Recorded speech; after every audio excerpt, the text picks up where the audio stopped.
Welcome to the We're Not Friends podcast.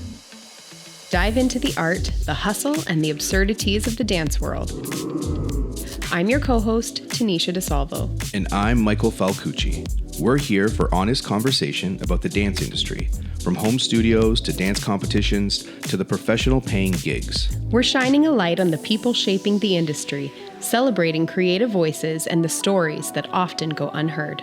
Whether you're a dancer, parent, creative professional, or simply curious about the industry, we're glad you're here. So let's get into it. And to answer your question, no, we're still not friends.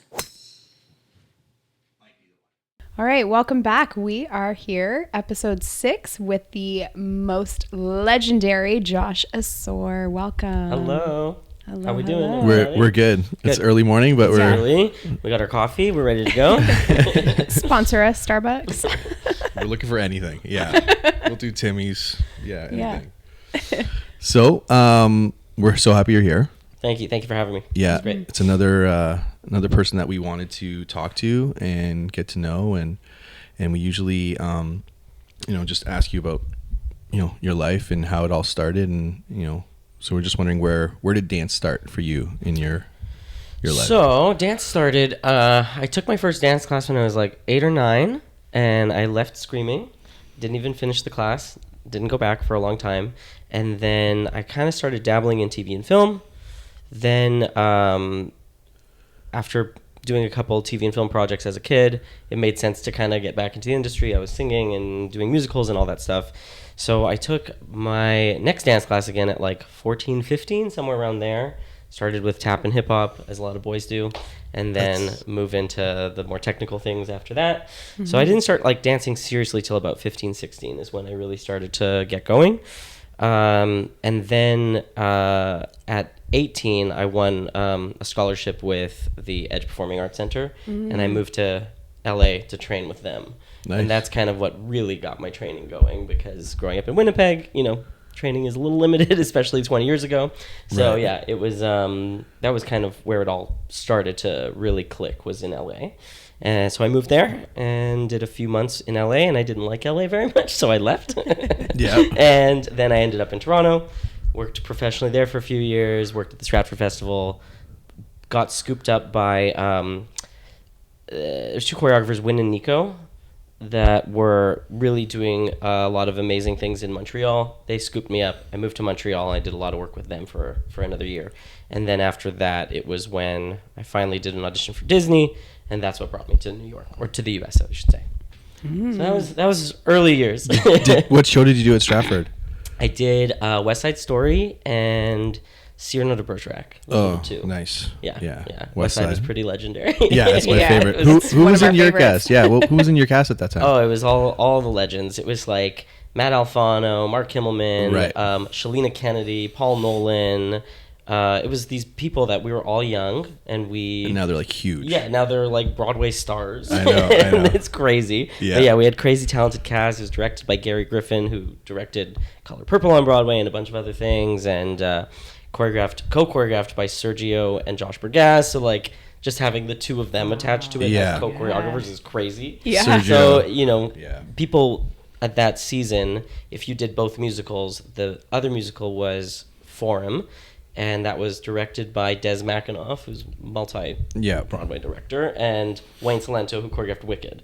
So if you did both musicals, you got all 5 of those creatives on your resume in 1 year. That's kind of crazy. Yeah, that's wild. So it was a special year that they just like brought in the biggest talent as far as creatives go. So it was cool to be a part of it that year, and it was my first job in Toronto, so it was like really launched my career. So yeah, cool start. Yeah, I just like to talk about Stratford because I think people don't know so much about Stratford, and like they have like the most amazing people come in, like these amazing choreographers and directors, and the amount of money they spend there is so great. So I just want to like always promote it so people can the quality of entertainment there is amazing. But what was cool was when I was there, Des McAnuff was artistic director. Yes.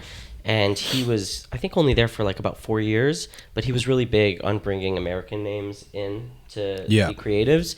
And at the time, didn't mean much to me, but now that I live in the U.S., I've made some connections that have stuck. So it was a cool Yeah. timing for me. Yeah. Absolutely. And then how did you find yourself working in the US because you are Canadian? Yeah, I did a little audition for Disney. They brought about like 10 of us in to audition for various shows all over the world. There was a really small audition that they had specific tracks for different projects they were looking for replacements. And I did, it was like a week-long audition where I knew I was going in for Nelius on Mary Poppins, either the Broadway company or tour, one of the two. And I remember it was like Matt Alfano was there, and there was all the dancers in Toronto. And anyways, it all finished, and I remember they said, "We love you. We're gonna give you the job. We don't know when." So I was young. I was like 20 years old, and I didn't know anything about the industry. So I was like, "Oh, I booked it. Great." It took a little while, but 6 months later, I got a call that they wanted me to hop on the first national. So it was. I remember they said, "Can you come in 2 weeks?" And I was like, sure. So I moved to the U.S. in 2 weeks and packed up my apartment in Toronto. And I moved to Philly and started the first national. And did that for almost 2.5 years. And then we were playing Mexico City. And they took me aside and said, "We want to transfer to the New York company." Nice. So that's what brought me to New York. And Disney paid for my visa. So that's what got me there to work legally. And then when I was on Broadway, I applied for a green card. Okay. And that's how it all worked out. So, Now you have your green card. Now I'm a citizen. Wow. So you do a green card for 10 years, and then you can apply for citizenship. And so now I'm a citizen. I took my test. I know which river's the longest. And wow. Yeah. So that's now cool. it was actually very good. I got my citizenship at the end of 2019. Ooh. So timing, it worked out quite well because I could come back to Canada for the pandemic. And right. Yeah. I Wow. felt for my friends that had green cards that came to Canada for 6 months and then had to move back to the U.S. because they could only be gone for 6 months. Right. So they were sitting in New York doing not a whole lot. Wow. Yeah, that's a great story. And like to have Disney get you the visa, like, Yeah, because it's not easy, right? Like, it's not easy. I mean, it's funny. It's not hard for a company to buy a visa. Like owning a production company, you learn some things, and it's really not hard, and it's not expensive either. It's just time, just paperwork, and nobody wants to do it. So it's really not a huge feat to buy somebody a visa, but the green card is a big feat to do the application for green card, and you really have to be strategic and with timing. Like I was on Broadway, so it made sense to do it right then. Right. But I got my approval for the green card 4 days before we closed, so it was like we got to get this in fast. Nice. Yeah, so it all worked out. Oh, that's really good. That worked out really well. Yeah, I got very lucky. And I applied for green card with another cast member in Poppins at the same time. She was playing a lead. I was not playing a lead, and I got approved and she got denied. So you just really? Never know whose desk your application goes on and what they see, and maybe one was a Disney fan and one wasn't. You just never know. So it's a lot of luck, and I fortunately got very lucky in my whole immigration process. I say that about my career too. Like there was a lot of luck involved, 100%. So like 100%. There you go. Like there's some luck for yours, and I like to call that. I like to call that fated destiny. Fated destiny. Okay. Rather than luck. Yeah, I got a lot of luck too. Yeah. There was a lot of times I'm like, how did this happen? Yeah, for sure. Yeah. So you were talking about your production company. Can you tell us about that? Yeah, I co-own a production company called CSE, Creative Streak Entertainment. We do a whole slew of services, whether it's casting or production design or show design or corporate entertainment or non-ticket entertainment. We jump all over the place. But yeah, we play in a lot of different avenues, and it's grown and changed. We opened this at the end of 2020, so what we started as is so different than what we are now. But it's really taken off, and it's been a wild ride. There's a lot of new job titles that I've added to my list of things I do that were not in the cards at the beginning. Right. Can you tell us about some? Yeah, like I'm a casting agent now, and like a legit casting agent, which is insane because it's not something that I ever thought I would do or had interest in doing. Right. But now our company casts for a whole slew of different things, and it looks like we're going to be the casting agents of all of Six Flags next year, which is wild. 42 theme parks. That's Congratulations. amazing. So, thank you. So it's like things that popped up, then you're just like, how did this happen? But wow. Yeah, lot of luck. That's crazy. I think a lot of talent, Yeah, talent. And wisdom has really that's kept you in those positions. That's big though, like for all of Six Flags. Yeah, like we had their meeting a few weeks ago that it looks like we're going to do a big audition tour, hit Vegas, LA, Chicago, Atlanta, New York, a couple other cities. And I might audition. Come, we got a gig for you. You got a gig for me? You need an old dancer? I need any dancer. We have so many positions to fill that we're like, really? Who is available? Casting. I actually wanted to go into casting originally, and then I ended up moving. My business partner, she comes from casting. Okay. So that was kind of her avenue. That she was like, let's try and break into that as well. That's amazing. So yeah, it's been a wild ride, and every year new projects come our way that we're just like, how did we find ourselves here? That's crazy. Yeah. So what kind of talent are you looking for? Oh, it's like dancers, character actors, athletes, stunt, singers. Like, each park has probably like 60 to 70 positions to fill. So we probably won't be the sole casting agents doing everything, but we are going to be like leading the tour, and we're going to help increase their database. And we have a couple projects coming up next year with them that we are casting. So we know specifically there's dancers we're looking for certain projects. So that we're also attached to as creatives and choreographers and stuff like that. So it's going to be a big year for us, but it's good. It's all good. You wear a lot of hats. Yes. Sometimes it's like costume designer, event producer, whatever you can find yourself. Don't you have like some sort of like intensive or a thing coming up too? The other company I run is called the Reset Dance Retreat, and we run a dance retreat in Winnipeg.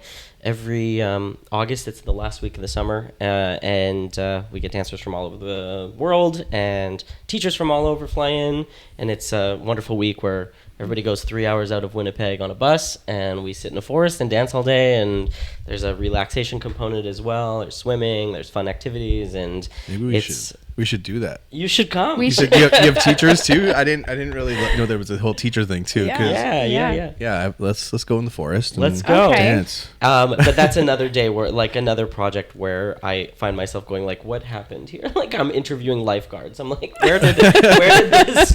How did we get to here? Yeah. Well, when you're that's cool though. That's but really fun. I'm a curious person. I like dabbling in all different worlds. Yeah. So for me, like, doing only one avenue, it just wouldn't work for me. I would get bored, or I'd be uninterested. But jumping from all different avenues and playing in different spaces, that is exciting for me. Nice. Yeah. What's like the main like focus though? Like, if there's, I know you like doing all of them, or like what's something that you like the most out of all of them? I mean, like at my core, I would say I'm a choreographer. That is what I enjoy the most. It's what fuels me the most. It's what I think I'm best at. But I've been a writer on shows before, which is wild. Like, wow. Even that, it's like the Kings Island 50th anniversary, which is a big theme park in Ohio. They had me directing one of their main stage shows a few years ago, and the creative director, who's an absolute legend and one of the titans of our industry, she called me and said, "We need you to write it." And I just thought, what? She said, write a 2-hour show? And she goes, yeah, you're going to write it, and I'll help you, and we're going to see what you do. So I wrote a 2-hour show. Wow. And that's what ran all summer. So that's cool. It is kind of crazy when these things are presented, and you just go, okay, let's try this, and let's jump in and figure it out. Yeah. Wow. Yeah. That is crazy. Wow. So it's one of those times where you're just like, all right, new hat, let's figure it out. Yeah. Mm-hmm. Yeah. Was there a pivotal moment in your career when you were like that made you really realize your worth? There was a moment for sure where I feel like the person that walked into the job and out of the job was two different people. It was right after the pandemic, and it was probably when it felt like my career really started to get going. I think pre-pandemic I was working as a choreographer, I was doing musicals and little jobs every now and then, but there was a job early 2021 that I did that I got to work with like some pretty legendary people as creatives, and I learned so much from these people that like even my friends would tell me like when I came back from that job, they're like, something's different here. And then from that day on, I felt like work started to really come. And and I feel like the way I navigated work was so different, and the way I thought about live entertainment was so different. And there were just values that shifted big time for me. It wasn't about creating cool work anymore. It was about creating work that's going to resonate with an audience. That's the big shift that happened. Okay. And sometimes audiences don't want really cool, exciting things. They actually just want to see a children's show, or they just want to experience, something that has nothing to do with dance. Right. So it's it shifted the way I thought about things, and it also shifted the way how I operate in a rehearsal room. That changed a lot on that job. Nice. Yeah. I want to know, so kind of branching out of that, have you learned to set boundaries and to communicate the needs? I don't know. But have you learned to communicate your needs in terms of like what you need to succeed in a project, or maybe it's financially, or just to set boundaries? 100%. As you do more and more, you realize what's going to work and what's not going to work for you. At the same time, I like to think of myself as like a very easy to work with person. There's very few times where I will like put my foot down. Usually I'm we'll make it work kind of person. And I think that's kind of what has led to some longevity, is because I'm known as like a very easy person to work with. It's true. I had this little thing always sticks in my head when I was on Broadway a million years ago. There was a girl in the cast who had been in a million Broadway shows, and she was fantastic. And we had a particularly stressful day because we had a lot of people out and we were reblocking the whole show. And we all were exhausted. And I looked at her and she just went, "Happy to be here, easy to work with." And I felt like that just always stuck with me whenever I'm having a stressful day. I just say that, and we're good. Cool. It's all going to be fine.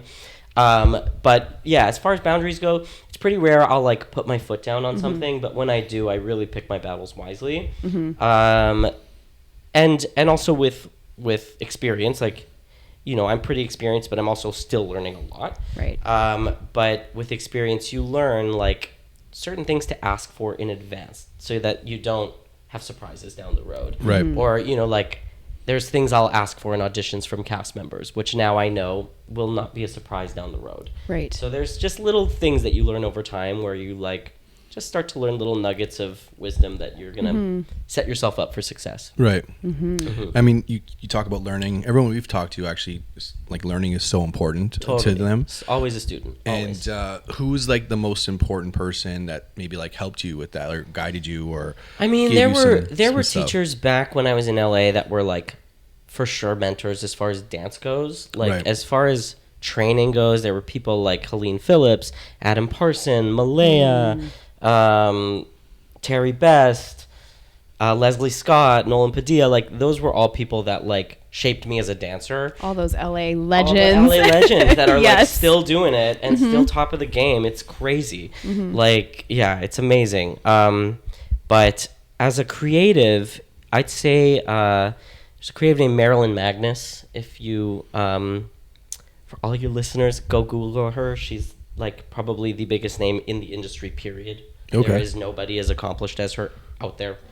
She's in her late 70s and still top of the game, like top of the game, still doing major things, 6 Super Bowls, Olympic opening ceremonies, Radio City Rocket choreographer, like Broadway shows, tours, like major, launched 6 of the 8 Disney cruise lines. Like, she is a beast. And I've been super fortunate to work with her a bunch. And she's definitely like kind of stepped in as that mentor position. And every time I work with her, it's just like nuggets of truth given to you where you're just like, whoa, that you only learn from people that have been doing it for so long and also doing it successfully. Yeah. Right. Yeah. Cool. So yeah, she was a big mentor. She still is a big mentor. I can call her whenever I'm like in a pickle. I can call her and say like, what do you think? What do I do? And she's always right. Always 100% has the answer. That's amazing. Yeah. That's wonderful. Lucky. Has there ever been a time where you have found yourself saying no to a contract or an opportunity? And yeah. Yeah. I'm getting better at saying no. I come from the world of say yes to everything. Right. And that's why I'm always like living in hotel rooms and on a flight somewhere. But this year I've been saying no more and more. And it's funny, people are like, doesn't it feel good to say no? I'm like, no, it doesn't feel good. It's like a risk because then you're like, what else is going to fill that spot? But eventually it all works out. But yeah, I have been saying no a little bit more this year, especially like there's, smaller regional theaters that you just go like, I wish I could I loved working with you, but I can't give you a month of my time right now. So it's been, this year's been a little more no-y than normal. Right. Yeah. A little bit more A little no-y. more A little no-y. more no-y. I love that. Yeah. That's good. Like with your choreography, I know you do a lot of musicals, right? Is there like a show that you haven't done that you would like love to choreograph? Or Yeah, there's two. I haven't done a Legally Blonde. That's at like top of my list right now. And I haven't done, and y'all are gonna laugh, but it's still like at the top of my list is a Joseph. Joseph. I want to do Joseph so badly. It's Wow. just such a fun show, and you can kind of like jump all over the place with styles, and it's not serious. You can just be goofy, and Right. you can still get really good dancing in there. And I think, you know, there's something exciting about doing an hour and 45-minute show as opposed to a 3 hour. Exactly. Yeah. Yeah. No, that's cool. Yeah, that's like, those are the two on my list right now where I'm like, I'd like to do those at some point. Nice. Yeah. Yeah, those are great shows. Yeah. In the professional industry, like as a choreographer, do you find pressure to adapt to different situations, or to always kind of like one up yourself, be better? Definitely to one up yourself. I try to not look too much to either side and just look forward. Because I think it's a slippery slope when you start looking around and start comparing yourself. So I try really hard not to. I try to just kind of go like, okay, I did this last year, let's do it better next year, you know? I'm still always growing. I like to still take class every now and then, so I'm still training and trying to broaden myself as a choreographer. There are projects that have come along that have challenged me choreographically, which have been really fun, where you're like, for example, I just did Rock of Ages this summer, and Fun show. Very fun show. And going into it, I thought, okay, me and the director were both very set on having a lot of pole dancing in the show. And what I didn't want to do, I'll never do this in any rehearsal I ever walk into, is be, I want to always feel like a professional in that expertise. So I didn't want to come in with a bunch of pole dancers and say like, show me what you can do and we'll set this. Like I really wanted to come in knowing my stuff. So I took 4 months of pole classes. Wow. That's right. We spoke about this. You did that? Yeah. So that's that crazy. When we had these professional pole dancers in, I could communicate with them about like, oh, that costume's not going to work because they need grip here, or we need to get no stick at this point because they're sweating. And I just wanted to make sure I spoke the same language as them. Right. Even if I wasn't a full expert, it was important to go into the job for multiple reasons. A, I think the work would be better, and B, there would be a level of respect from the dancers. Because I know what it's like from being a performer, of walking in and going, this person doesn't know anything, and now I'm choreographing it, you know? So it was important for me to come into the room prepared. The same thing, like, you know, pre-pandemic, I choreographed Cinderella, big waltz show, never waltzed in my life. So I did 6 months of waltz privates leading up to it. Wow. Now that has been like a gift, because so many musicals I've done have had waltz moments in it, and I understand the technique of Venetian waltz, and I can teach it now properly. So that component I actually really enjoy in the industry, where you're like constantly evolving, constantly growing, adding new tools into your tool belt, because over time, like, now I want to do another pole show because it was so much fun, you know? Wow. Right. Yeah. That's cool. Yeah, be Also, willing to put in the work and Yeah, I do was the gonna extra to go above and beyond. But I think that's it's an investment in yourself, right? Like Absolutely. You're making your own worth higher because you're adding more into your tool belt. absolutely. I just don't think a lot of choreographers do that. Like, No. I'll be honest. Like, that's amazing that you do. Well, and it's you know, great. There's a mindset that I think a lot of us have where it's like, we never want to walk into a rehearsal and not be taken seriously. Right. There's a level of respect that you have to do. You do have to earn it as a choreographer. Where, you know, if you don't come in at the top of your game on day one, you can't win a cast over. And if you don't have a cast won over, you can't ask them to do hard things. Right. So there's a balance that you have to find in the rehearsal room. But I've always found that, like, cast respect is the number one thing. If a cast respects you as a creative, they will be on your side and they will push. If they're just there to get through a job and work, you know, get a paycheck and leave, it's a difficult process. It's not as fun. Have you had like some incidents like that? Like, I've had pretty good luck with casts. Right. I've had pretty good luck with casts. There's the odd person here and there. I've seen it happen to directors or other creatives that I know that have had issues. But for me, it's especially coming as like a former dancer, and it's not that long ago I was performing, that I feel like I'm always thinking of the cast. Right. That I have their backs. Mm-hmm. Mm-hmm. Nice. Do you miss performing, or No. you? No, I hated it when I was doing it. Really? Oh, really? I didn't hate it. Okay. I did it and I enjoyed it, but What a it was shock. never like Yeah. it was always choreo. That was always Okay. the goal. Yeah. Oh, yeah? Yeah. I just did it because I was working and I Right. was like, I'm young and I can do things, and I was known as like the little dancer boy. So I did that for as long as my body could do it. Mm-hmm. And then I just remember saying, like, it was a day on Newsies where I just thought, I think I'm done. Like, I feel good. Right. I actually we all got offered the Newsies movie. Okay. And I remember on tour, we all got this email that was like, you're all getting offered this movie. We're going to start filming at this time. And as soon as I got that email, I put my notice in and left.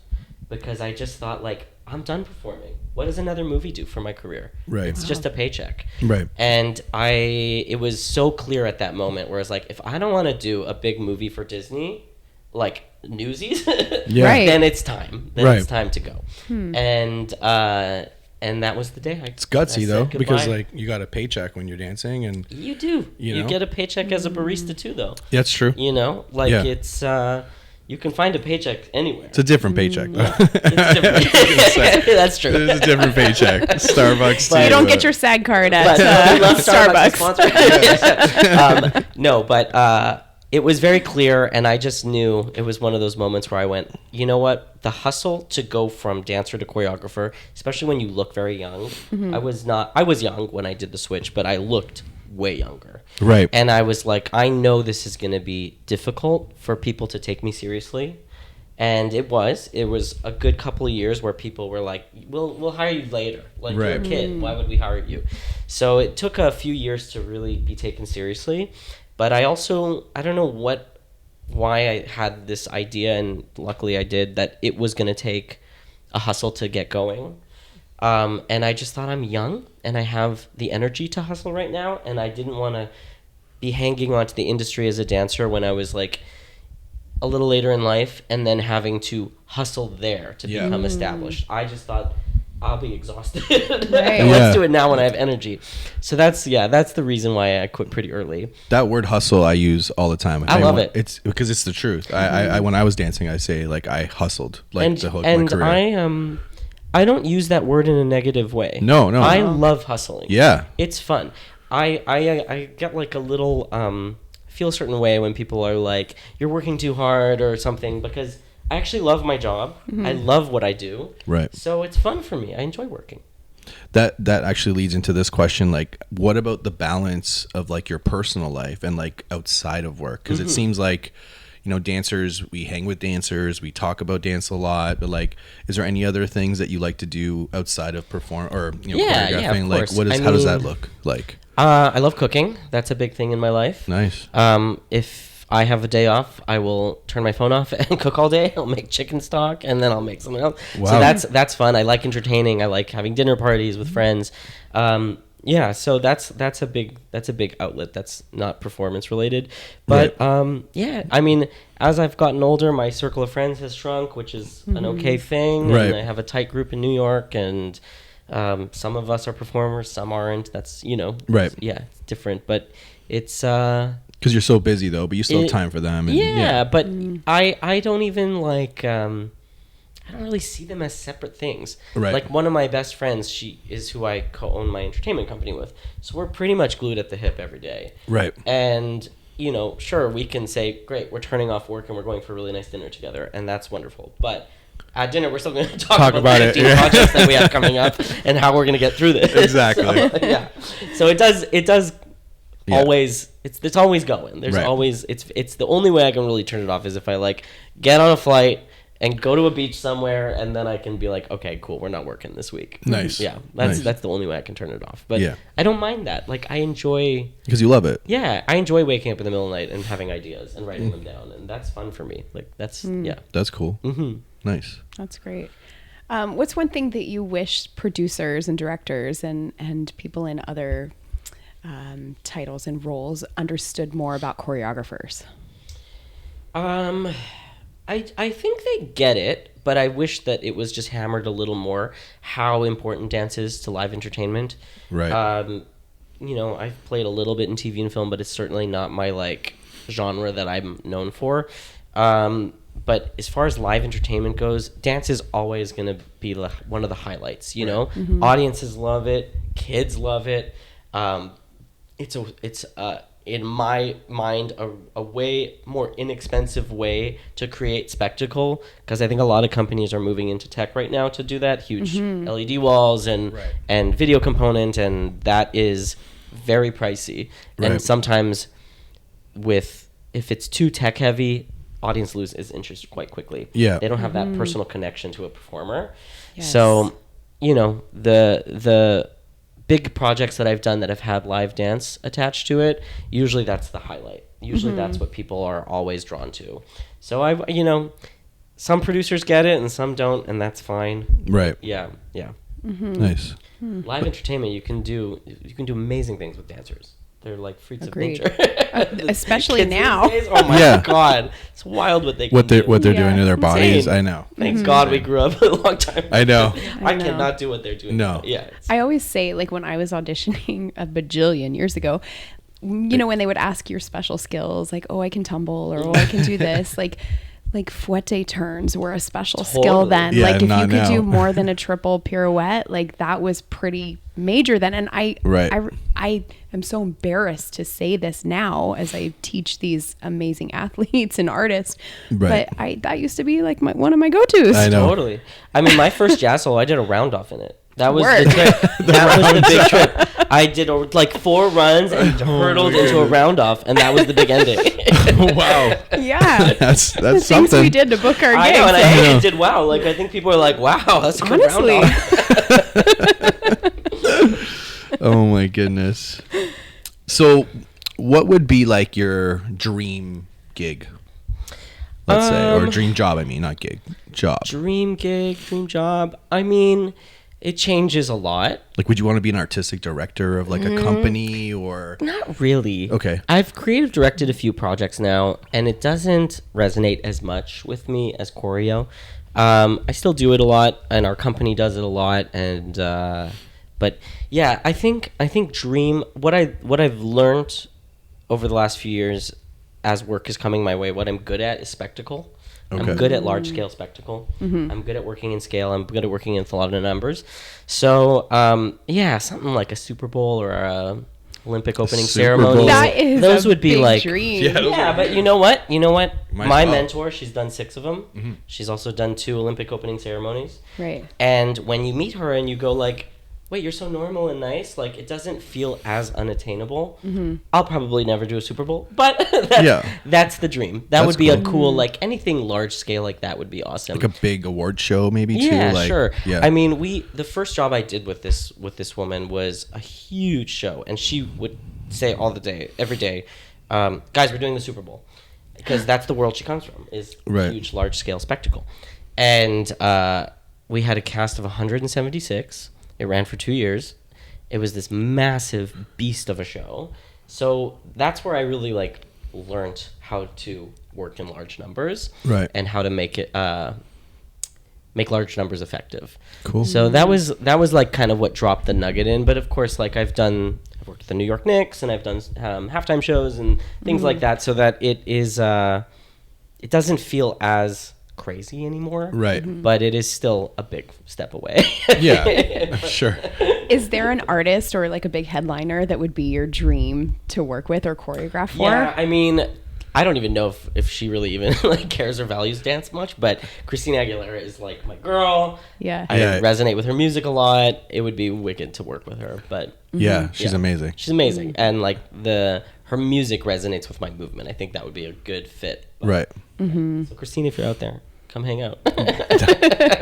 Give him a call. Let's Come go. on, let's go. Yeah. Let's go. Yeah. I want to say just like your musicality in your choreography is astounding to me. Yeah. The way that you are able to articulate all of these small isolated movements and make them so effective is really, I think, very unique and refreshing. It's something that I don't see, and I like the way that you like stay really true to that. Well, thank you. How did you develop your ear for that? Because I don't hear music that way, and I can't move as quickly. But I'm so intrigued by it. Like as a performer, I was like a fast twitched, muscly performer. Like that was how I like to move. Yeah, I don't know. It just kind of like became a thing that I started to be recognized for. I don't like choreograph and think like, how can I make this so cool and musical? That's not like how I go into it. Just kind of just happens that way, I guess. But sometimes it doesn't. Like sometimes I'll do like long movement that has no musicality at all. But yeah, I don't know. It just kind of started to happen. But it's really good. Like it's so good. Like you. I love watching it. Really is. Yeah. I appreciate that a lot. Big fans. But yeah, it all starts with the music always for me. Like when I choreograph any combo, it's always headphone in over and over again, listening to everything, starting to listen to different sound effects, seeing what the bass is doing, seeing what the snare is doing, all that stuff, and then starting to piece together what I want to play with when I'm moving. But it's funny, the way I choreograph a BDC combo or like a class combo is so different than the way I would choreograph a show. Like they're two different worlds. Of course, you wouldn't even approach them remotely similarly. Yeah. We spoke briefly about like the pressure of like always trying to come in with the best material for a drop-in class. Crazy. Yeah. Do you want to elaborate on that? Yeah, it's hard. Drop-in classes are like probably the most stressful thing in my life. There's a lot of people there. Like you have a lot of people in your class there's too. also a lot of really good teachers out there providing great classes. Right. So trying to stay relevant and stay in that same like group of teachers that are doing it right now is it's a challenge. It's been something that I've had to learn to get better at and learn to be okay with like not succeeding always. There are times where I will bring a dancer into a studio. I always create with people. I have a tough time creating solo. Oh, okay. That's just I think I have maybe ADD and I start to like do other things. Yeah. Right. So for me, the only way I can create is in a dance studio. I can't do it at home. Okay. And it's usually with a couple assistants. Nice. Because for me, if I'm just creating on myself, I start to see other things and play in other spaces and So for me, I have to see it on people. And also having a body to work on keeps me focused. If I'm just doing it on myself, I'll just dabble some of those. But so it is a beast. It has been something that I've had to learn to be okay with not succeeding. There are times I'll go into a studio for 2 hours and go, well, we did nothing, and that's okay. Right. At the beginning, I was really hard on myself. I'd be like, I wasted money on a studio and wasted this assistant's time and da-da-da-da-da. But now I pay my assistants, so they're okay to sit around and do nothing. Right. Yeah, of course. And I've learned to be okay with it's not going to happen every time. There's been certain songs that I've had great combos to that have been 4 times in the studio, where the first 3, nothing happened. And then one day it just clicked, and all of a sudden it was like, finally it happened. So yeah, the process to get to a good combo, it's a long one. Yeah. I put a lot into my combos. It's not something that I don't like. I really put a lot of effort into them. Yeah.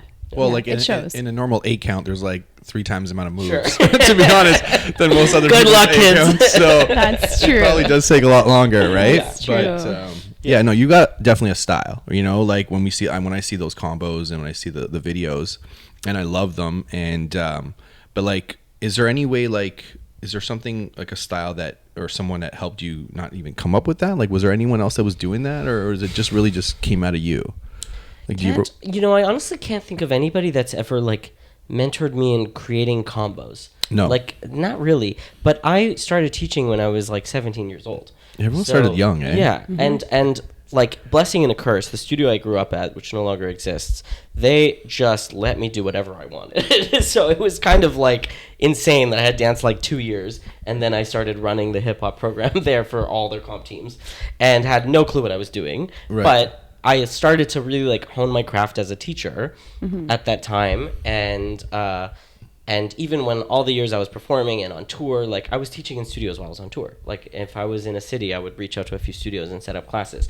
So for a long time, I've been teaching. You've been teaching. So yeah, so that is I do think a lot of teaching, and I'm sure you both can agree, a lot of being able to like run a successful room as a teacher comes with practice. Yeah. Absolutely. It's you just have to learn over time. Right. And you have to have somebody silly enough to like let you try at 17 years old Right. so that you can learn. So I'm all for young teachers. I think by all means go learn how to do this. I don't think they should charge what they're charging. Yes, that's Another story. That's another story. But you should learn how to run a room. Right. That is Right. like, it's one thing to create really good choreography, but it's another thing to A, know how to teach it, and B, how to like run a room that dancers can like be attentive and trust you and find value in your education. So Yes. yeah. Yeah, That's a young whole other teachers, skill. it's important, I guess, but they also, like, you're a lot better now than you were, when you were 17, You know right? what? I don't know, because Okay. I look back at my stuff when I was younger and it's terrible. Like Okay. it's absolutely horrible. But there was like a fearlessness about it where Right. I was just trying whatever I wanted Yes. to. Right. And I didn't care. Like there were things that I was like, that is so cringe. But like, who did I think I was to try that on a stage? That's but cool. also it did well. That's cool. So I, in my mind at 17, was like, I'm doing it. Like- Yeah, of course. It's so But, interesting you yeah. say that. I miss that about myself. I think about that quite often. Yes. That fearless, just go, Just do get it. 'em. You have an idea and you just do it. Yeah, and Yeah. now I have I'm a so million worried. reasons why I wouldn't do that idea. Yeah, Right. exactly. Yeah. Cool. Okay, when you're taking a dance class, like not for research purposes, Mm-hmm. like just purely for your own enjoyment, whose class do you find yourself in the most? Who do I go? I mean, I don't train as much as I'd like to anymore just because I'm traveling so much. Right. But when I'm in the city, if Carla's teaching, Carla Garcia, I'll take her class. Another Yeah. musical legend. Yes. She's so musical. So I respond well to people with good musicality. She's one of my faves Fab, too. fab. And I've been lucky enough to work with her a couple times as an assistant or as a dancer when she was creating on me, and her process is so cool. That's actually like, not to switch gears, but that's actually what I'm more interested in is when I'm working with choreographers, like what their process is. I Yes. find so interesting because everybody's different. Yes. The way I create on a show and the way Billy Griffin creates and the way Carla creates, the way Mark creates, like they're all different. Right. They're all successful, but we all have different ways of creation, which I'm always interested in knowing. Same. What creatives, how do you get to where you got? Because it's brilliant, but like I love to see. I'm more interested in the path there. Oh, I agree. That's Yeah. why I wanted to do this podcast too. Right. I love listening to everyone's.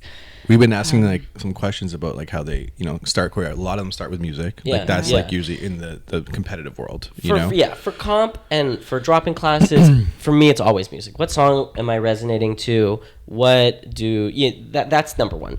It's obviously so different for a show because you're given The Right. music. You're given a script, you're Yes. given a music, you're given a motive, a story that you have to get across to an audience, a feeling Right. that you have to invoke. So there's very little room for A lot of your own parameters, interpretation, yes, yeah. right? But it's a different challenge. It's Yeah. how do I tell the same story that's been told 10 times, but do it in a unique way, but still honor the script and honor the story.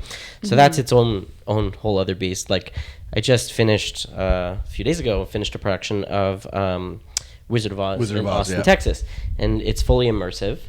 So that was a fun. That's cool. Yeah, it was really cool. Immersive for Wizard of Oz. It was very fun, very fun. And the director Dave Stakely is like genius when it comes to immersive. That's what he's best at. So it's fun to work with him. I've done a few with him now, and he's just amazing at it. But that was our challenge. Was Wizard of Oz is a show everybody knows it like the back of their hands. Wicked is out right now, so it's really hot. How do we tell the story in a new, refreshing way that is still honoring the show? Like, you want to obviously create an exciting new production, but at the same time, half the audiences grew up watching Wizard of Oz. So we still need to, like, tug on heartstrings, right? Right. So it's a fine line. Yeah. Yeah. And it's totally different. Like, so you get to do like the comp stuff and now. Yeah, Right. that's what I love. Like I like coming to a studio on the weekend and then in the week being in the office working on a casting project and then the next day doing a production meeting for a musical that I'm working on. Like I like jumping all over the place. That's cool. I feel like I operate best when I have multiple things going on. Yeah. Keeps it exciting. It does. And it keeps me on my toes. Like I don't feel like I get comfortable ever, which is I like that. I like being a little uncomfortable. The pressure of Yeah. yeah. And it's fun too, because it always works out. Like, there are times where I'm like, I don't know how this is going to happen. Right. But it works out. It always does. Always works out. Which has been like a cool learning lesson, because I've learned to like not stress as much when I'm like, how am I going to come up with a combo by tomorrow? You'll figure it out. It's going to happen. Yep. So yeah. Nice. What advice would you give a dancer now, that wants to maybe become a choreographer? Because I never knew like that path myself. Like I was a dancer and I saw who the choreographers were. I just wonder how you take that next step, like from it is a big step. That's the hardest thing, is winning people over to get to that place where you're known as a working choreographer. Right. Once you cross over that line, it's a little easier. Like, I don't have like imposter syndrome anymore when I'm in interviews or meetings for projects where I'm like, oh, but I promise I'm a good choreographer. Like, I don't have that anymore. Right. But those first few years, I mean, some people just don't have that at all. Go off. Like, that's right. great. Right. Yeah. But getting to a place where you can convince people that you are worthy of the job, that they can trust you to deliver, like that's always the hardest jump. Doing that, it's shadowing a lot of choreographers, developing relationships, becoming assistants, getting to a place where you have such a great solid relationship with the choreographer as their assistant that they start to just give you work as choreographer. Right. Once you build your resume, then it's a little easier. Meeting with a lot of directors and producers, that's super, super important.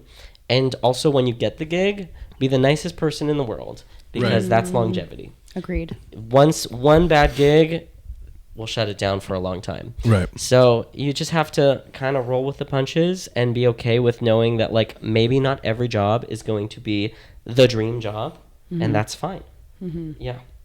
How would you direct young dancers trying to get into this? Like, do they send out emails? Are they like, how are they finding choreographers 100%. Send creating the email. those relationships? I always say, send the email once, knowing that there are a lot of busy people and they may not answer, and you can follow up 6 months later, and that's totally fine.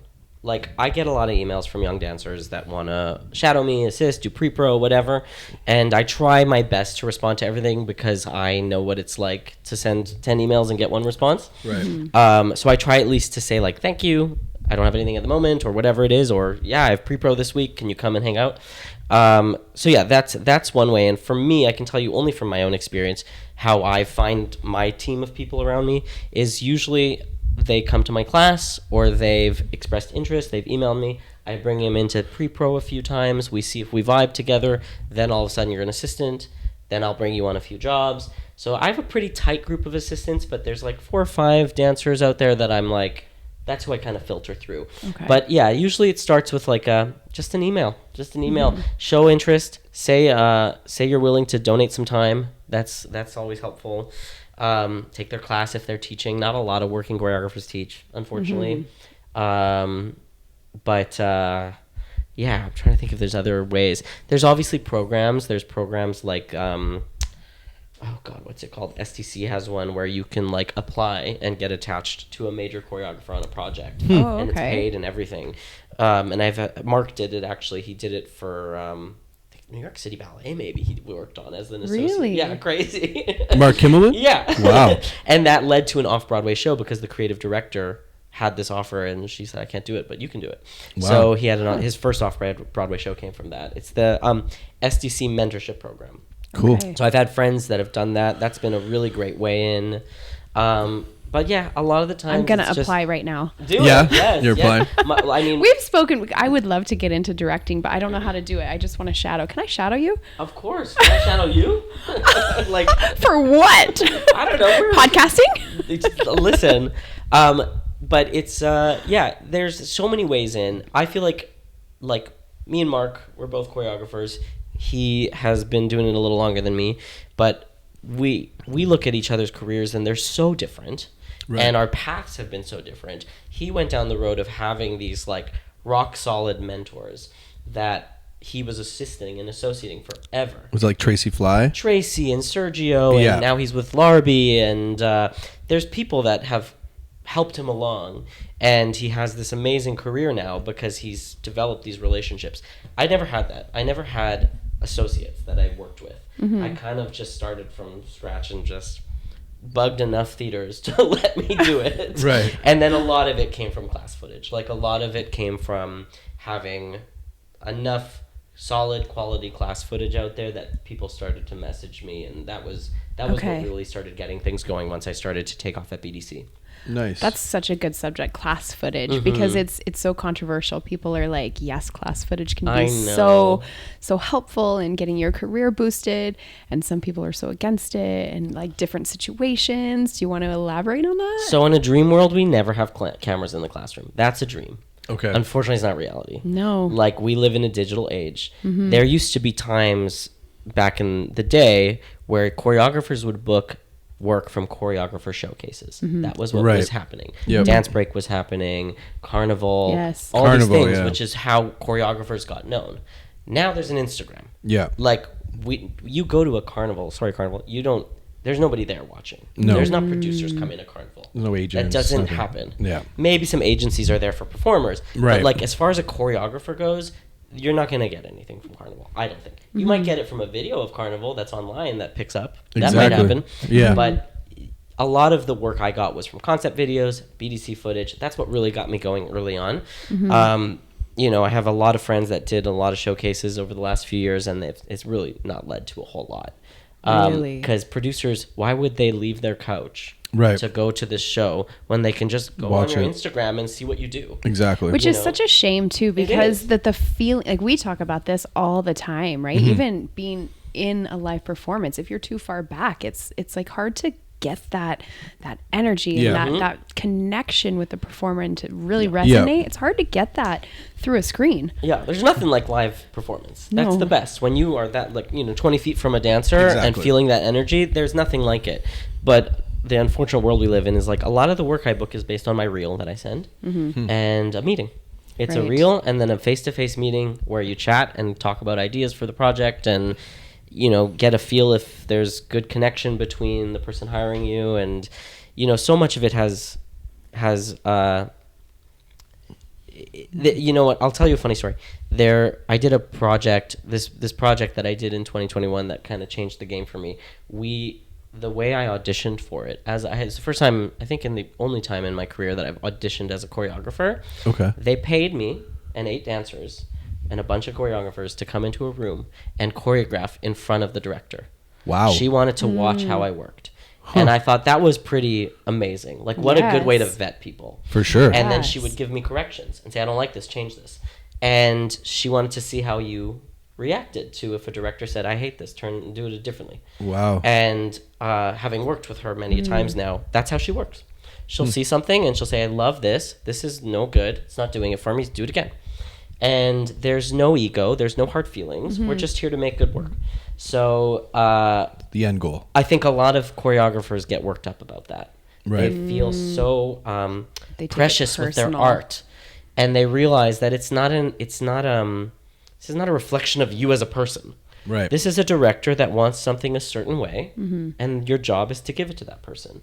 It has nothing to do with, even if I disagree, it has nothing to do with me. Right. I'm here to make her vision. Right. So that's, I think, where a lot of choreographers stumble, is they get a little worked up in their own emotions. Obviously, you want to pour yourself into things and you want it to be incredible, but at the same time, we have to always remember who the client is, who's paying our bills, and who's going to rehire us. Because longevity is getting rehired, and if you're difficult to work with, it's good luck. Yeah. But if you can say to somebody like, "Oh, you hate that? Great, I'll do it again," and then do something better. Usually, the second version is way better anyway. So right. So it's fine. Right. Yeah. Nice. Yeah. No. I mean, I had so many times with this person, right, Marilyn Magnus. I had so many times with her where she said, "This is all wrong," and I'm thinking like, no way, this is genius. This is amazing, this moment. And the dancers are all bummed when you tell them we're taking this section out.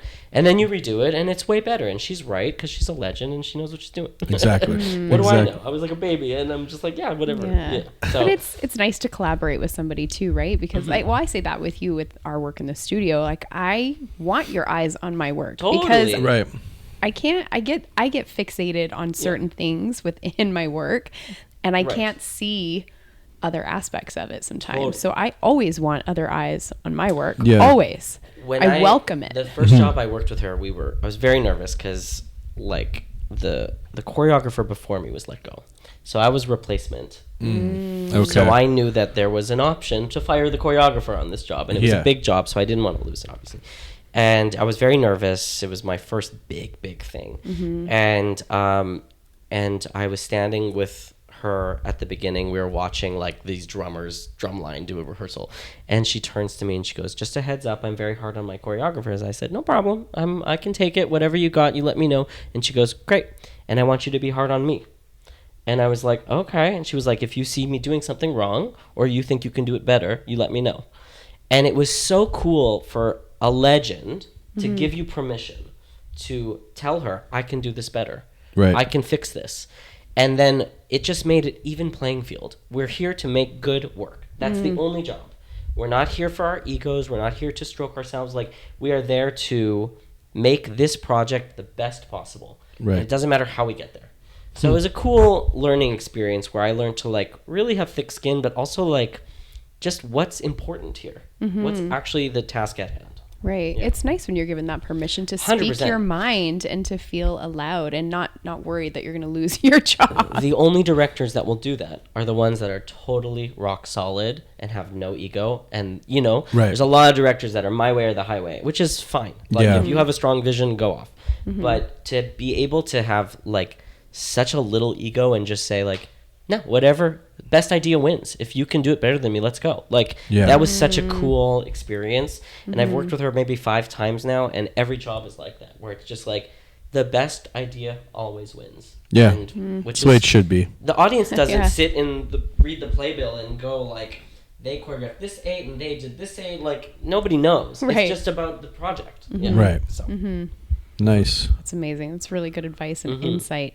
Has there ever been, let's take that and then let's place that into competition, like when studios call you out. Have you ever felt, like, has anybody sort of made you feel like you're replacing another choreographer and they ask you to sort of change your style? God, all the time. Yeah, all the time. I'm pretty good at sticking true to what I do because if you're not interested in what I do, then it's probably not a fit. Like, there will be somebody that does that way better than me. So why would you want me to do a watered down version of that? Right. So yeah, I'm pretty good at weeding that out. And if I get a glimpse of that, I'm pretty good at saying, I don't know if this is a fit, maybe another year, you know. Right. Because it all of a sudden feels like work. If Right. you're like, I have to now like really navigate how I'm gonna. I've been doing comp choreo a certain way for a while. Obviously it changes and grows, but having to like restructure how I do that, it's just not in the cards for me. No. So like working at our studio has been okay, right? Like, I keep coming back. Yeah, So I know you it must do. be okay. Yeah, it's been going all right? But yeah, Mike's going back through all the I'm like, conversations did I tell and maybe you? like checking himself right now, making sure everything was good. I mean, there certainly have been studios that I know I'm replacing a teacher that has been there for a long time, and there's an expectation. And listen, sometimes I live up to it, and sometimes I don't, and that is fine. Yeah. Yeah. Oh, I'm sure you live up to it. You're doing great. I mean, all the it's numbers like, are amazing. It's also the way I go into studios is different. Like, I try to make sure that obviously I want my number to do well. I want it to win. We all do. Of course. But I always, at least when I'm working with the dancers, try and give them an experience that will last longer than that one number. Yes. Because that's like the reason we're doing this, right? You bring in other choreographers so that they can get a new way of training or a little nugget of something that sticks with them for their dance training. But yeah, so if my piece doesn't do well, but I know that like I've taken some dancers and drawn something out of them that maybe they didn't have before, I'm thrilled. Maybe the studio ain't so happy. No. And that's the thing too. To be honest, as a studio owner, you know, we've had numbers where, maybe they don't win as much or they don't do as well, but we're super happy that the kids had to work with that choreographer or got to experience that style or do something different, you know? So because the trophy lasts a year. Not even. It lasts like a weekend. To be honest, like 2 weeks later, I forget the placement. But the connection with the choreographer, that can go on forever. Like you have kids at your studio that I'm excited for them to graduate so that I can put them to work and and continue working with them as adults and starting to make that shift from comp dancer to professional dancer. Like, Yeah. that's Right. exciting to me. Right. Way more than the trophy. I wish as you more know. kids and maybe parents understood that. Right. Yeah. That perspective is that it is the experience, it's the connection, the relationship that you're making. It's not Right. about like trying to get the best choreographer to get the best win. Like, Yeah. So hard because, like, I get it. Comps are so expensive, and Yeah. obviously you want it to be like a winning number. If you're going to invest so much money into it, I understand that, but like, it really doesn't matter. Yeah, like, exactly. Like, Totally. if the experience is good, that's Yeah. really all that matters. Yeah. Exactly. Yeah, and if For you get sure. some training out of it, amazing. Yeah. But it's yeah, exactly. Like, you do 5 comps a year, 6 comps a year. Yeah. Once that one's on, and you're on to the next one. You're not thinking of that last one. Exactly. Which is- Yeah. it's wild. And just kind of adding on to that, just for the kids that are listening and the comp parents that are listening, because you now are in casting and you are hiring dancers for your shows. I mean, tell me the last time you asked a dancer what their title placement was. Right. Well, no. Yeah, it's something we don't think about. Exactly. It's and like, you know, the dancers that are getting some of the most working dancers in the industry were 3rd, 4th place dancers always. Exactly. They had something that maybe didn't fit the brief of a winning comp dancer, but have all the things that make a professional dancer. Right. Also, like, I mean, I can't stress it enough. Beyond ability is personality. That's Right. way more important than your ability. There are people that I hire consistently that I just know they might not be the most talented person in the audition, but I know what they bring to the job as far as morale, Right. work ethic. They're glue for the company. They keep things up. There's like, you know, who said this?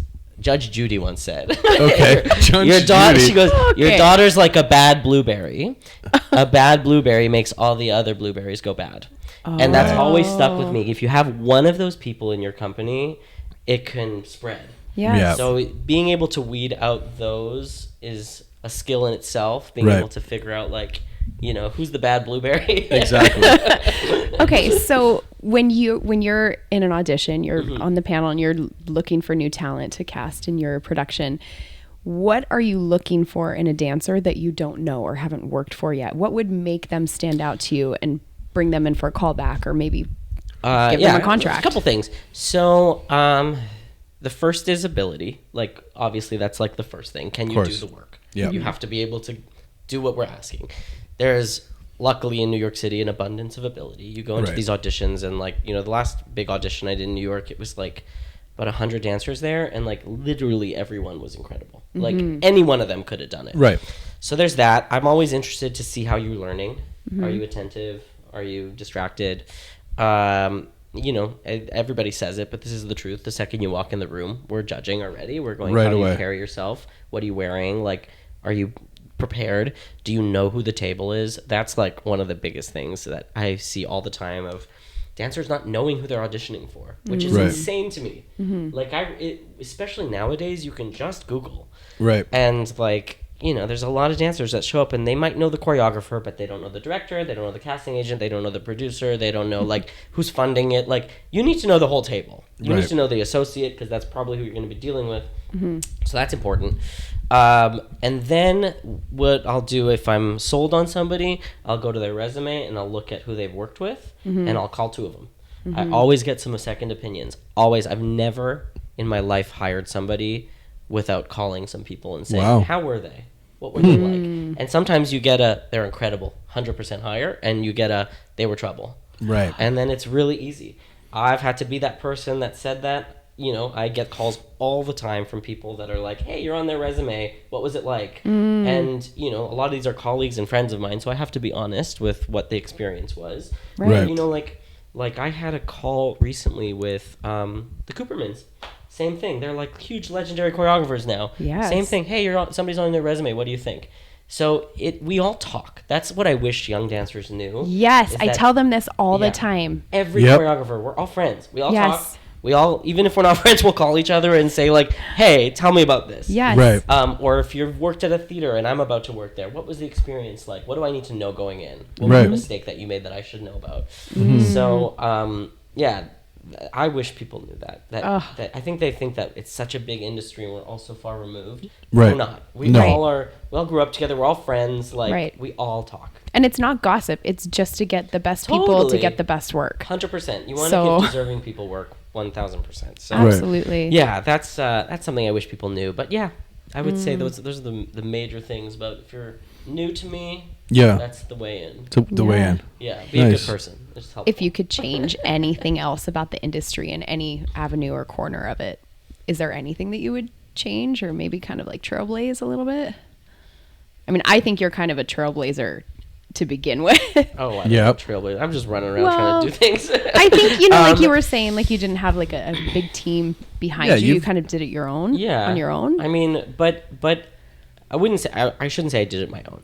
I had a lot of support from people and friends, and, especially some of the girls that started taking my class when I was just starting, who are people I still hire to this day because they were there from the beginning. Sure. Like those young, incredible female dancers that kind of like put my work on the map a little bit. Yes. Like they're forever going to be like my heart. Yes. Because so much of my work, at least at the beginning, was like so female based that it was like those girls really did the thing. They brought my stuff to life. I was just giving them dance moves, but they were the ones that actually made magic out of it. So those are the people that like I think back a lot about, like, how did this all happen? It was like, it was those people. Those people that dedicated time and got into a studio for free with me to play. Like, all that stuff was so important. But what was the question? Would you want to change? If there's anything that, like, you dislike or just maybe you feel doesn't work as well as it could, is there anything you can think of? Not the top of my head. We all have irks and things that bother us, but unfortunately that's just the industry, and I think if we changed everything, there would be new things that popped up that we would have problems with, and it's actually more just learning how to deal with them as opposed to fixing everything, right? Because there's going to be people you work with that you don't vibe with. Always, on every job, you're going to have people that you just like don't see eye to eye with, and like navigating that is probably the best skill to learn. How do you put up with, like, it's easy to work with people we love, right? But how do we successfully work with people that are different and have a different opinion of what good entertainment looks like, or how we run a room or anything like that? So yeah, I would say like so much of our job is, as creatives, is like 20% creative and 80% like therapists trying to like navigate people and, people skills and how to run a room and how to gain respect. Like all of that is way more important in the process than it is to create good work. There's a million choreographers out there. There's a ton of talented choreographers. There's no shortage of that. But it's like, how do you be the person that's like gets rebooked? That's always what it comes down to. Like for me, I have a rule that like if I work at a theater, it doesn't count unless it's happened twice. Wow. Because I'm like, the first one is the trial, and if I get a rehire, then I did it right. Okay. So I try and do every theater at least twice, so I can go like, okay, I did it once, they liked me, we got a second one in, great, on to the next. That's a really good... Because you know what, my old tap teacher growing up, his name's Ken Peter, he's no longer with us, but he used to run Rainbow Stage. He used to be the artistic director. Okay. And I remember having a conversation with him a long, long time ago, and he said, when I look at people's resumes, I don't look at all the theaters they've worked at. I look at which theaters they've worked at twice. Because that means they've been good enough to get hired back, and they weren't a pain. Right. And that always stuck with me. Yeah. Makes sense. Is there a theater that you really want to work at that you haven't? Like Stratford, have you choreographed? I would love to work at Stratford. It has not happened. It has been close a few times. It has not happened.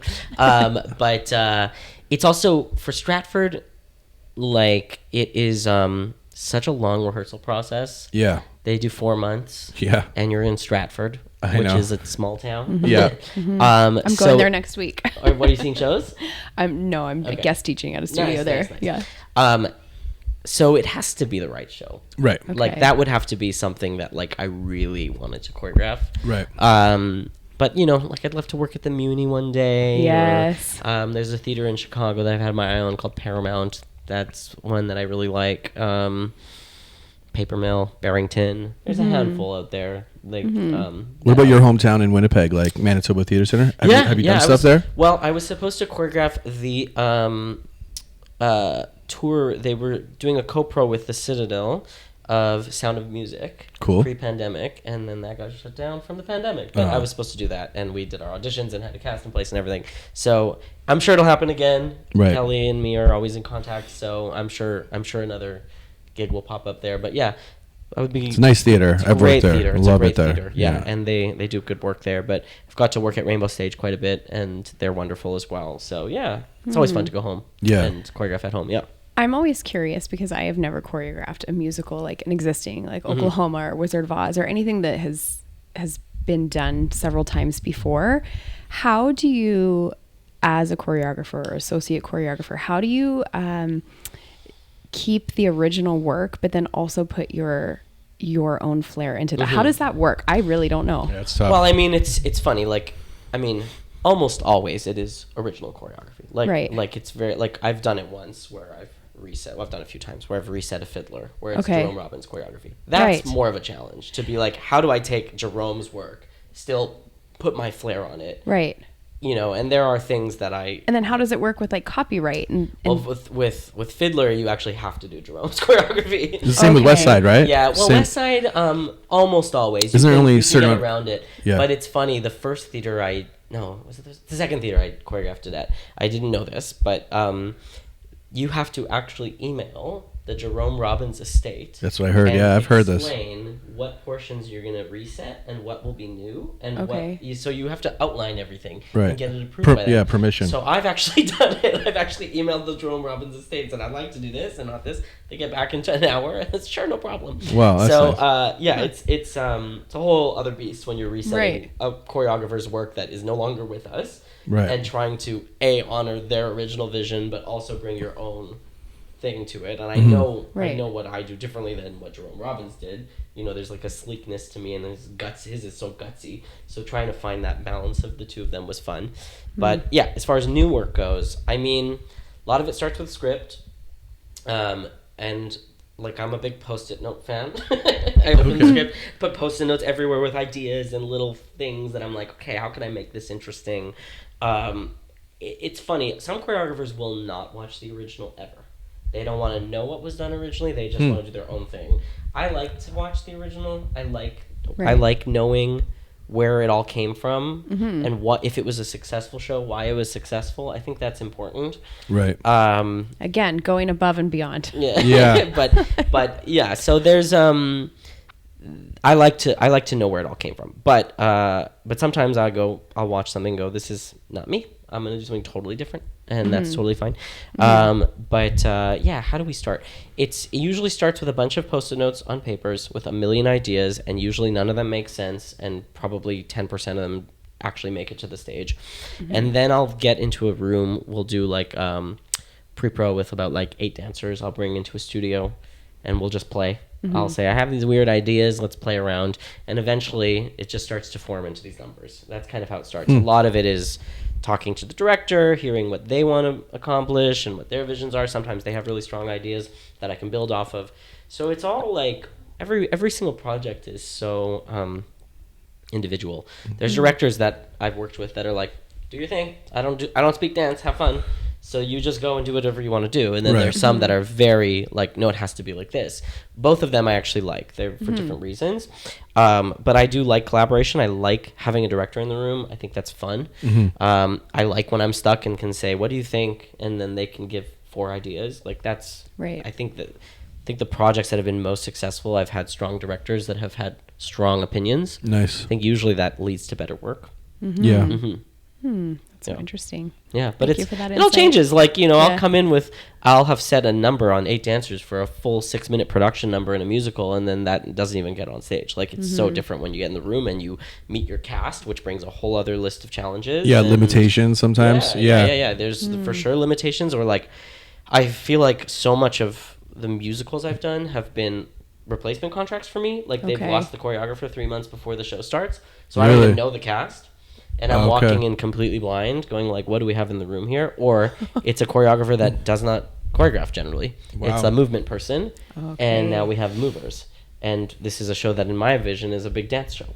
So having to navigate that is a challenge. Tough. Yeah. So it's, you know, every job, presents its own fun. It's exciting. Yeah. It keeps you on your toes. It sounds terrifying to me, God, honestly, as I'm listening to it. Yeah. I don't know if I could keep up with the pressures and the demands and the not knowing. Every contract is different. Sometimes you have too much time, right? Which is a whole other problem. Right. Sometimes you have no time. Right. So like, I did a production of Fiddler last year at North Shore, very good theater, huge, big, high production value, and we had 10 days to set the whole show, which is normal for them. They do 2 weeks. I've done a lot of those with Drayton. That, yes. Yeah. But then Rainbow, where I just Rock of Ages, we had 5 weeks. Okay. So it's like you have too much time there because you start to second guess your work. And so I like a 3 week. 3 week to me is perfect. You have enough to breathe a little bit. If you get something wrong, you can fix it. But at the same time, there is like a bit of an urgency to get it out there, which I like. I like having a little urgency. Yeah, the Grand Bend and the Drayton stuff, that was like 2 weeks max. We were like... Crazy. Previews were like, not good. One day of tag, there's a sign upside down, the door doesn't work, the set hasn't rolled on stage. Especially when their actors don't know how to strike the set. Okay, relax. Okay. We have a couple bumps. Yeah, if you listen to the first episode, Richard Manette asked me to strike something off stage, and I didn't, like, I was like 19. I had no idea what that meant, so I kicked it. I stroked it. Take a match to it. Yeah, and then he came up and told me, and then he told everyone at the fest. You know when he has that meeting at the beginning, or what Des would probably do. He told everyone what I did on stage, and I was that kid that kicked the bench. I love it. That's good. That's good. Yeah, it's every theater has its own challenges. For sure. People that are kicking sets. Yeah. How am I going to deal with this? Oh my goodness, I don't know how they dealt with me. It's like I was in musicals, and I just wasn't even a musical guy. Like I love musicals, but I knew nothing about them other than I loved watching them, and I was a dancer. So, but there's like theater people, like people that knew stuff, but acting, and I didn't know nothing. I had a lot of like, rookie. I had a lot of like, I felt a certain way about. I never went to school, right? And working as a performer, predominantly in music theater, there is definitely like an element of like, oh, you didn't go to school. Exactly. I know and exactly that feeling. I didn't come to New York with a book. Like people come out of school with a book of 20 songs that they know like the back of their hand in every genre. I never had that. So a lot of it was learning as I was going. And I think that had its perks and its downfalls. Like there are days where I was like, damn, I spent so much time in voice lessons learning like a 60s song that I did once in my whole career. Exactly. And if I had school, I would have just came to New York prepared. But there also it was something kind of like exhilarating of like not knowing anything and just jumping in and figuring it out, which I think translated to my career now. Like I think there's a fearlessness about the way I operate through this industry because I am so like, we'll figure it out. That's how it always is. And my business partner, who I own my company with, she's very, very good at just being like, we'll figure it out. Right. So when I'm freaking out about how are we going to do this, the first job we ever did together, which is why I remember on that day, this was 8 years ago, I remember going, I'm going to start a company with this person because it was just so clear how she navigated a stressful situation that I needed to have her in my life. Nice. We did New York Fashion Week together, and I was choreographing. She was associate on me, and it was my first professional job as a choreographer. So this was like right after I made the switch. Somehow I got lucky and got this job as choreographer for New York Fashion Week. Nice. And I remember it was absolute chaos. When you see on TV like what it looks like backstage on the runway, it's worse. Yeah. Like models were like parallelly dressed, putting things on, running on stage, and there was people screaming everywhere, and it was 6 a.m, and the dancers' shoes were putting holes in the runway, so they were freaking out. Like it was chaos, and I felt like my world was imploding because it was like my first big job, and I felt like all was going wrong. And I looked over at Corey, my partner, and she was getting a manicure done with all the nail girls. Oh my God. And I was like, Corey, she goes, oh, we got a house in Miami next week. And I was like, that's how I need to operate over there. And sure enough, the show went great and people loved it. And it was like all the stress that I had was not necessary. Right. And that's how we do every job now is I freak out and then she tells me to go away and she deals with it and it's perfect. She gets her nails done. But I'm getting better at being like a little chiller now. But yeah, she's one of those people that just like nothing phases her. nothing, which is Right. such a good quality in this industry. That's great. Because there's always going to be shit shows. Oh, sorry. Yeah. That's okay. Well, No worries. we can bleep it. Yeah. Okay. Talking about singing, like you were saying about how so many young performers come with a book, right? Yeah. How important is it to sing in like to be booked? Yeah, I mean, it's like crazy important. Yeah, nowadays. like say it again for my dancers because I Yes. tell them all the time, especially the ones that have dreams of going to New York City. Yeah, in New York, 100%. Like, there are dancers that are not great singers that eventually find their way to Wicked, and it happens. It does. But it would be much easier if you had the book. I will say there's a lot of dancers I speak to in LA that are now starting to do it because they're seeing all these movie musicals like Wicked and all these major things happening. Right. And they're seeing all the hype that's going on in London, and they all want to move to London. But unfortunately, London is a big vocal city also. So it's very similar to New York in that sense.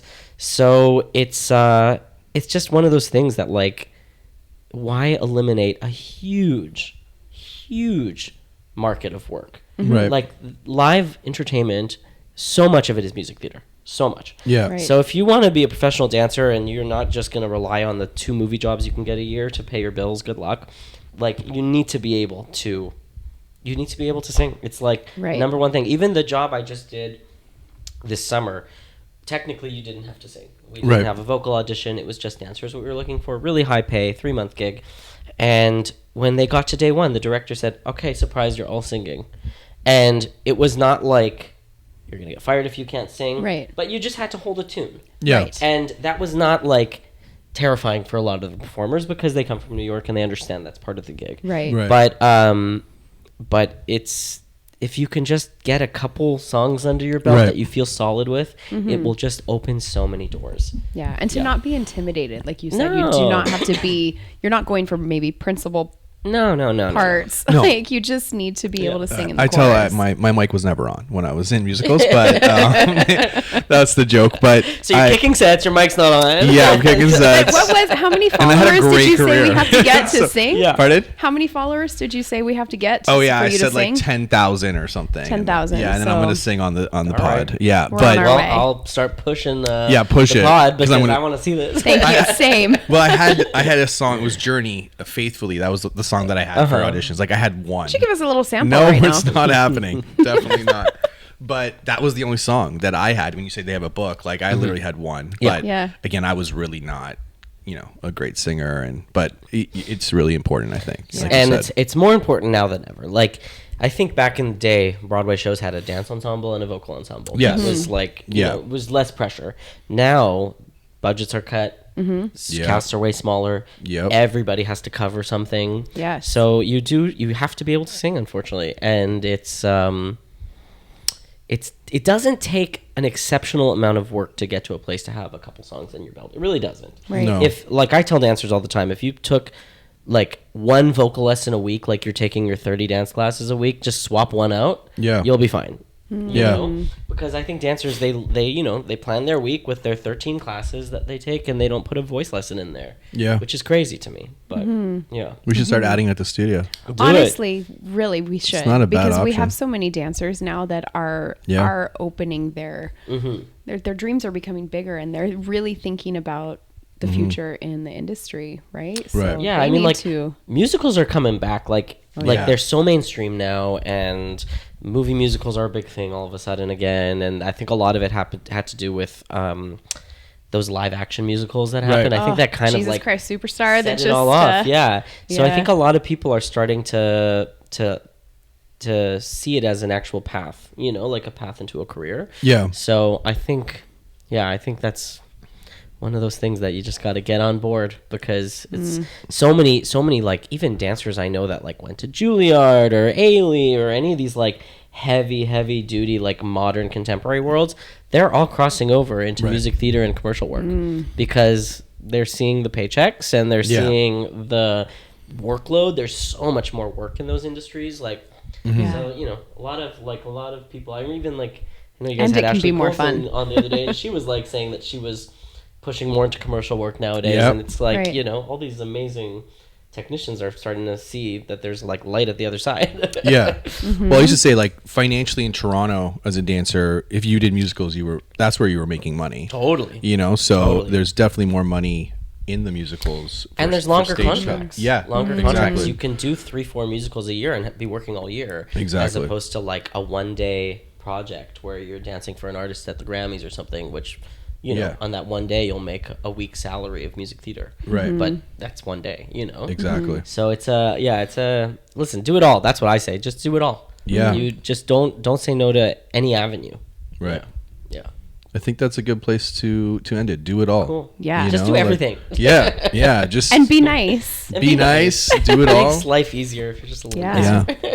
Well, Josh, thank you so much. This Oh, has it's been been really fun. insightful Yeah. and very helpful, and Amazing.